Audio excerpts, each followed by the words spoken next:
I'm Julie Barkey with this Senate update. Amendments, testimony, and final comments each was heard on Tuesday in the Senate Taxes Committee on the 260-page tax bill. Senate File 826 spends an additional $460 million this biennium, using some of the budget surplus for tax relief and also increasing aid to local governments. Now, the final 5 minutes provided an encapsulation of the entire 3-hour meeting. I thought we heard a lot of really good bills during the session, and a couple of things are a little disappointing to me. One kind of at the macro level, and then some individual issues. This presents a net tax relief of less than 10% of the surplus.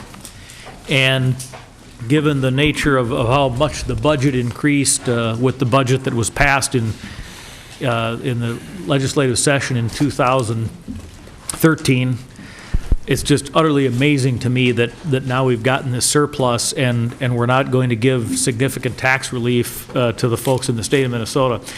And then I look at things like, estate tax, death tax issues, where it really, I got the sense, just getting the temperament of the committee, that people on both sides of the aisle wanted to do something with that, and it's not. Veterans' pensions are an issue. Social Security is an issue. It just seems to me like we have a chance here to really do some things that hopefully would help to make Minnesota more competitive. And I understand that as of yet we haven't seen a lot of the signs of the increased taxes, but you hear one testifier after another talk about the impact on small businesses, individual business owners, and remember, they're the people that employ folks. So as to quote Senator Han, you can't be pro-egg and anti-chicken. And if you want good, high-paying jobs with benefits, you've got to have business owners that are making money. And I really think there's a lot of missed opportunities. And honestly, I'm surprised. I really thought, as I say, that the sense of the committee was that we wanted to do some of these things, and we didn't. We have a very minimal tax reduction here, if you can call it that, and it's unfortunate. There was a great opportunity here and a responsibility. The great opportunity was a $2 billion surplus, and Minnesotans are wondering, are we overtaxed? And we could have provided some real relief. But this bill has teeny tiny pockets of relief for targeted folks instead of broad-based relief for Minnesotans. But you can't look at this bill separately from the transportation bill that has $2 billion in taxes on Minnesotans. I would have expected at least some kind of offset in the income and sales taxes in this bill to offset those new burdens imposed on Minnesotans in the transportation bill. What a terrible wasted opportunity.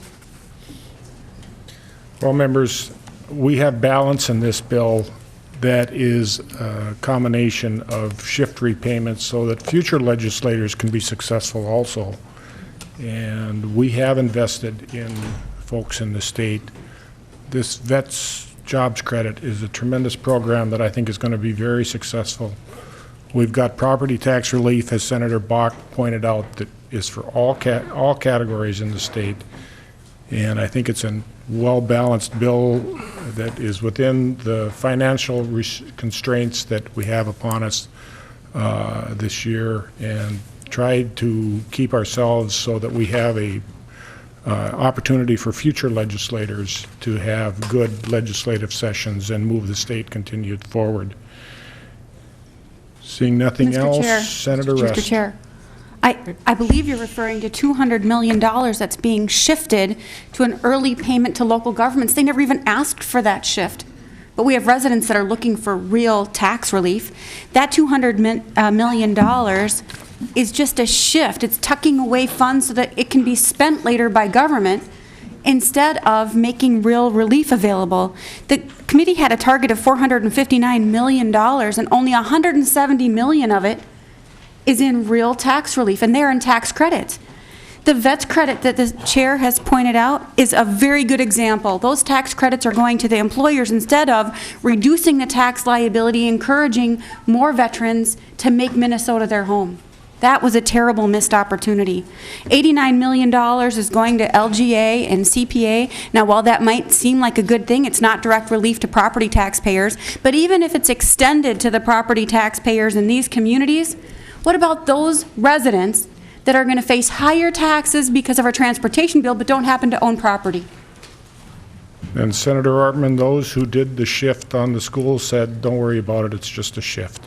Somebody has to pay it back.